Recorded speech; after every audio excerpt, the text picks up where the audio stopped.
There's a truth so sharp, most people run from it their entire lives. Strength begins the moment you shut your mouth. Not in silence, not in apathy, but in a specific refusal, the refusal to complain. Because to complain is to declare that the world should have been different, that life owes you comfort, that someone else should fix your pain. And once you say that, even silently, you've surrendered your power. But what if you never made that declaration? What if you saw pain, injustice, misfortune not as curses, but as raw material? I'm not here to talk about pretending everything is fine. I'm here to talk about something deeper, harder, and more dangerous, the philosophical transformation of pain into power, not through emotional healing, but through philosophical force, and through the decision that your suffering will never become your story. Because strong people don't complain, and weakness, real weakness, begins the moment you think your suffering makes you special. Let's go straight to the paradox. Why do we love complaining so much? Because it rewards us. Subtly, instantly, it makes us feel seen. It gets us attention. It justifies our inaction. But it gives us a reason to stop striving without having to admit we've given up. Complaining is the ego's way of crying without appearing vulnerable. But underneath, it's all the same emotion, powerlessness disguised as meaning. That's why Nietzsche called resentment one of the most dangerous spiritual diseases. Resentment turns your pain into a worldview. It convinces you that you're virtuous because you're hurt, that you're deep because you're broken, that you're wise because you've suffered. And worst of all, it convinces you that the world should change to accommodate your wounds. Click subscribe to this channel to get more profound insights. But the strong, the truly strong, do not speak this language. The strong suffer, but they never use that suffering as currency. They fail, but they don't broadcast their bruises to prove they're warriors. They cry, but in private, with purpose, with silence, because they know every time you complain, you rehearse your own weakness.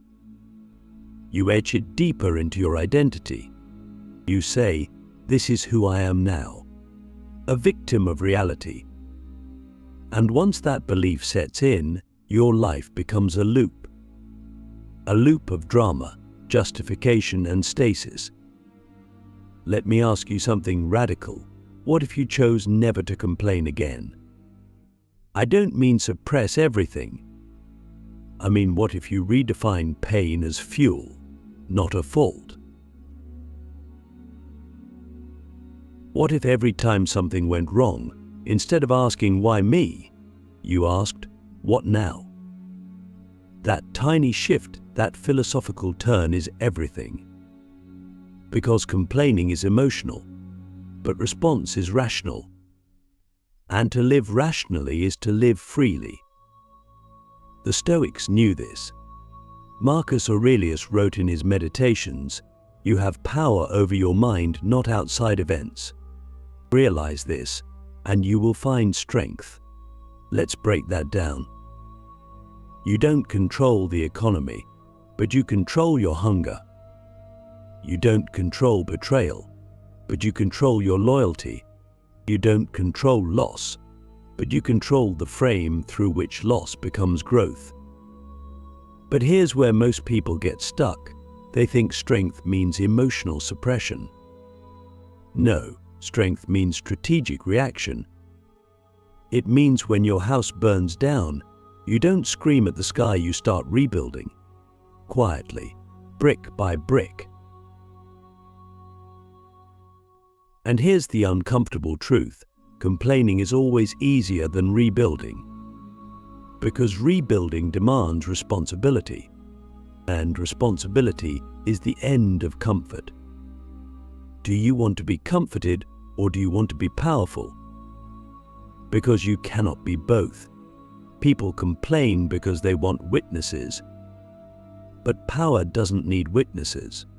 Power reveals itself in action, in composure, in the ability to absorb chaos and return calm. That's why the strongest people are often the quietest. Not because they feel nothing, but because they've realized that broadcasting their pain gives it more life. And when you feed pain, it becomes identity. When you silence it, it becomes energy.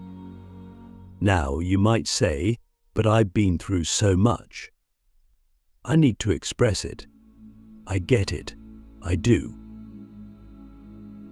But here's the danger. The more you express your suffering in the form of complaint, the more you sculpt a self that cannot live without it. Have you noticed how some people always have a problem? How no matter what happens, they find a way to be the victim? That's not coincidence. That's habit. That's a deeply carved pattern in the soul. Complaining becomes a ritual, a substitute for action, a drug that numbs the need for evolution. And evolution is painful. It doesn't happen when you're heard. It happens when you're alone. When you face what broke you and decide not to tell the world, but to build something stronger from it. This is why the idea that strong people never complain is not just motivational, it's metaphysical. Because when you stop complaining, something shifts in the fabric of who you are. Your attention changes, your voice changes, your posture changes. You stop leaking energy. You stop outsourcing responsibility. You stop seducing sympathy and start earning self-respect. And self-respect is rare in a world that rewards victimhood. Look around. Every platform incentivizes complaint. Whoever screams loudest about how life has wronged them gets the most applause. But that applause is a cage. It keeps you where you are. It validates your suffering without elevating your spirit. You don't need applause. You need fire. You don't need sympathy. You need sovereignty. You don't need to be seen in your pain. You need to become unrecognizable through your transformation. Ask yourself, what do I gain by complaining? And what do I lose? You gain temporary relief. But you lose long-term strength. You gain attention. But you lose the power to move in silence. You gain a story. But you lose your ability to rewrite it. And what if that loss is what's been keeping you small?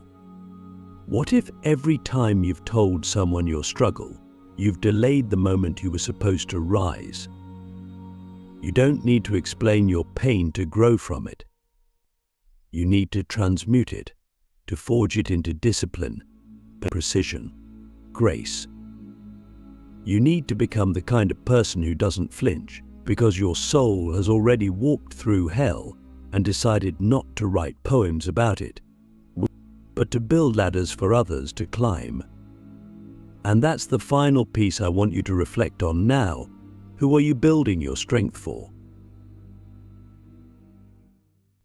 Because when you stop complaining, your strength becomes medicine. And for others, for the world.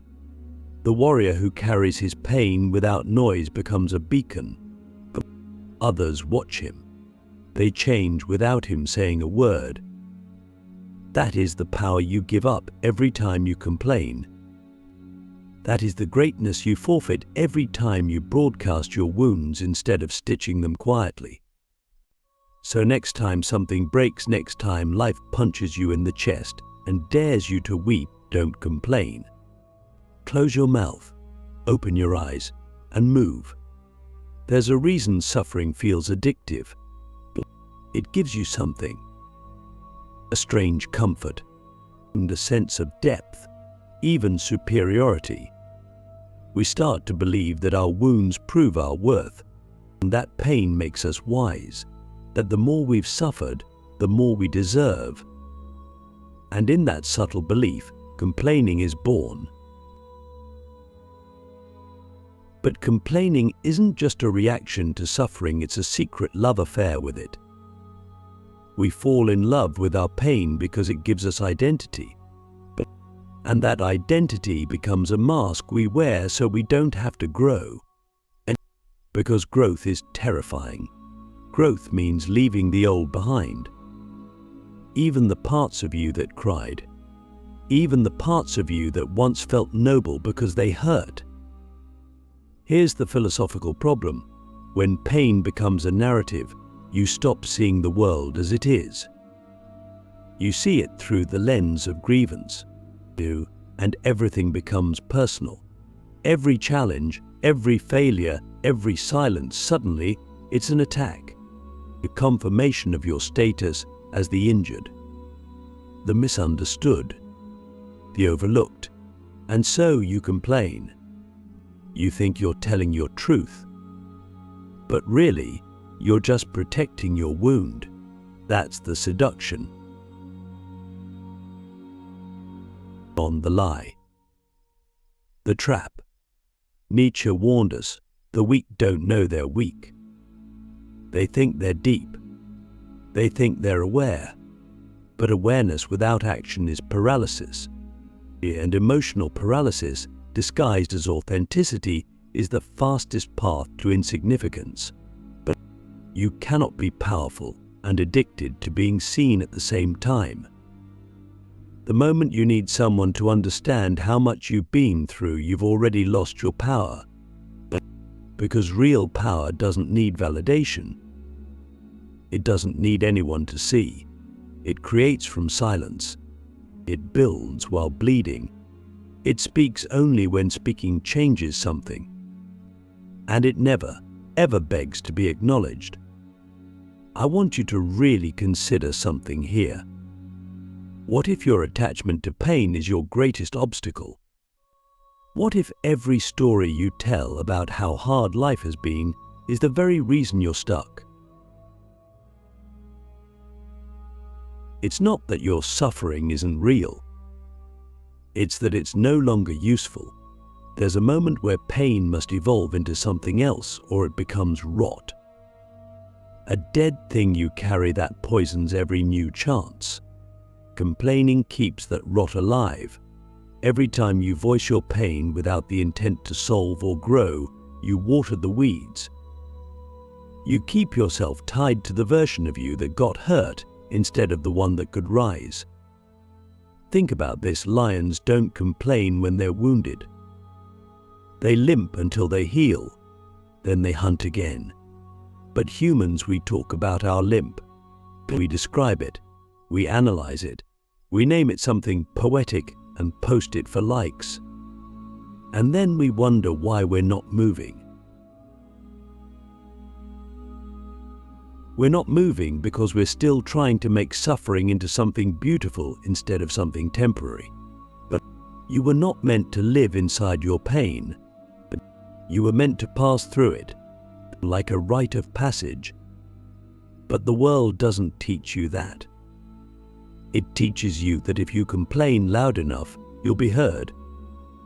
If you describe your wounds well enough, people will gather around. And for a moment they do. But nothing changes. Because complaining does not change your life. It changes your audience. And here's the twist, that audience. They're just as stuck as you are. Strong people don't complain because they don't want applause for surviving.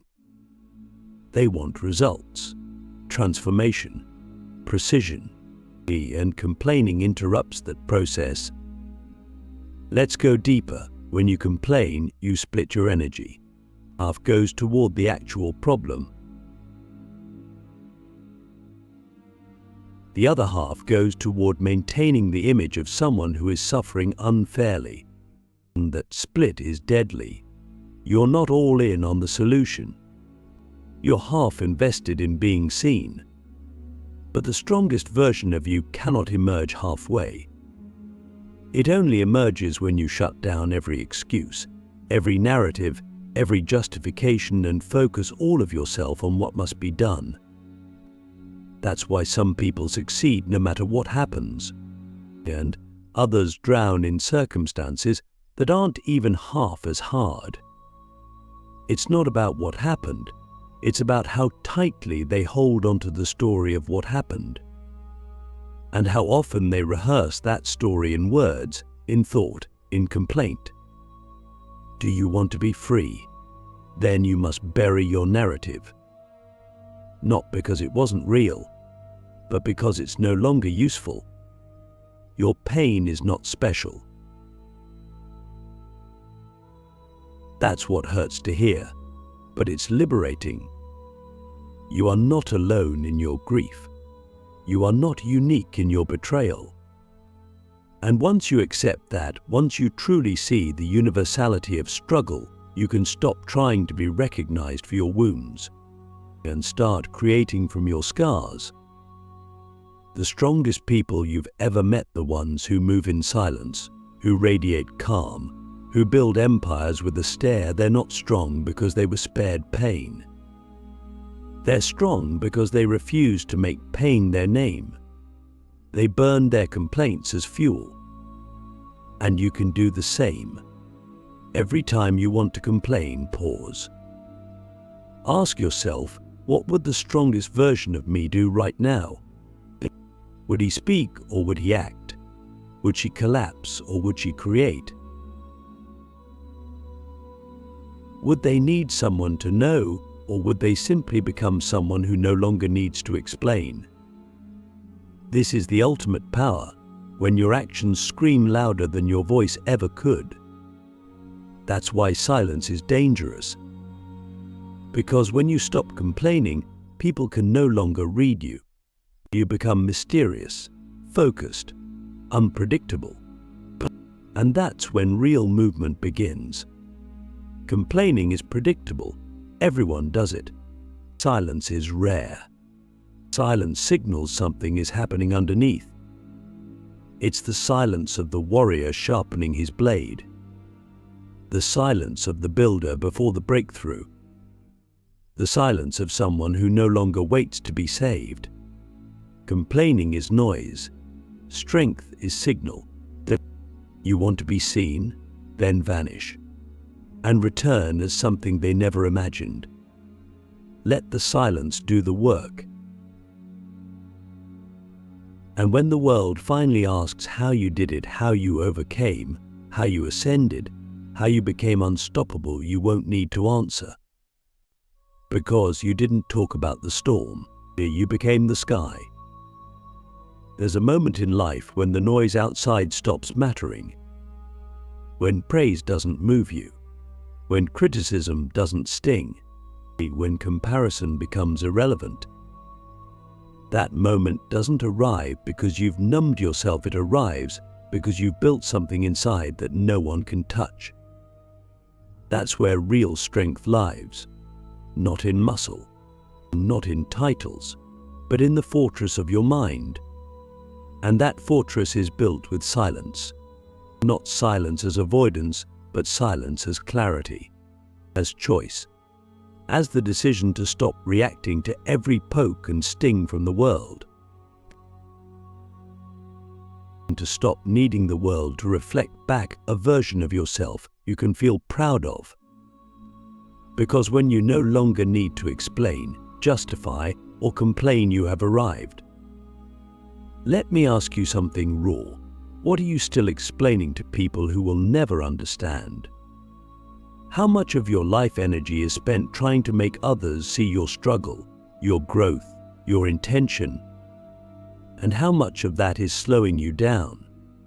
Because the strongest people aren't the ones who win every fight. They're the ones who choose which fights are worth it. And the fight for being understood. It's a trap. It's the last chain you must break. You are not here to be understood. You are here to become the kind of person who doesn't flinch when the world misreads them. Who doesn't collapse when they're doubted, who doesn't chase validation but draws it in by their presence. And you don't get that presence by talking. You get it by living, by making your values so consistent that people feel them before they hear them. Indeed, by making your actions so focused that your name becomes synonymous with excellence without needing a single word. This is the power of inner alignment. But here's what they don't tell you: silence is hard. Because when you stop complaining, you have to face yourself. There's no more blaming, no more external enemies. Just you and the mirror and the cold reality of what you haven't built yet. And that's exactly why most people never choose this path. Because complaining lets them stay distracted. It lets them keep the focus outward on circumstances, on people, on fate. But the silent path, that's the warrior's path. That's where you sit with your fear and don't flinch, where you stare at your inadequacy and don't look away, where you realize that no one is coming, and that's the best news you've ever heard. Because now you are free to become dangerous, and to become precise, to become complete, without needing anyone's permission or applause. When you stop complaining, the energy that once went into noise gets rerouted into building. You start noticing your weaknesses, not to dwell on them, but to train them. You start seeing your pain not as identity, but as feedback. You begin to self-direct. You become self-governing. You start owning your time, your choices, your reactions. That's the ultimate freedom, sovereignty over your own spirit. And this kind of strength isn't loud. It doesn't arrive with a bang. It arrives quietly, over time, through thousands of tiny decisions, to wake up when you don't feel like it, to speak truth even when your voice shakes, and to walk away from drama even when it would be easier to play along, to take responsibility for what isn't your fault, because power isn't about fairness, it's about command. You know what that kind of living creates? A person no one can move. You become weatherproof. Rejection doesn't define you. Silence doesn't scare you. Success doesn't seduce you. You are centered. Because your sense of self is built from the inside out, not borrowed from applause or pity. And that's the real reward of never complaining. Not pride, not stoicism for show, but clarity. You begin to see. You see who's still addicted to weakness, who can't live without being seen, who wraps themselves in grief because they don't know who they'd be without it.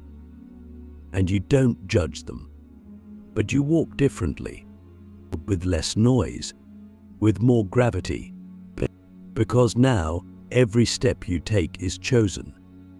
Every word you speak is earned. Every silence you hold is sacred. And when you reach that level, when your presence alone begins to affect people, you'll realize that true strength never needed to explain itself in the first place. Because it doesn't speak to be understood. It is the understanding. Let this be the end of your complaining era. Let this be the death of the version of you that needed the world to change before you could rise.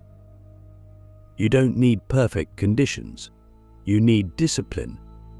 You don't need more people to get you. You need vision. You don't need the pain to stop. You need to stop needing the pain to stop.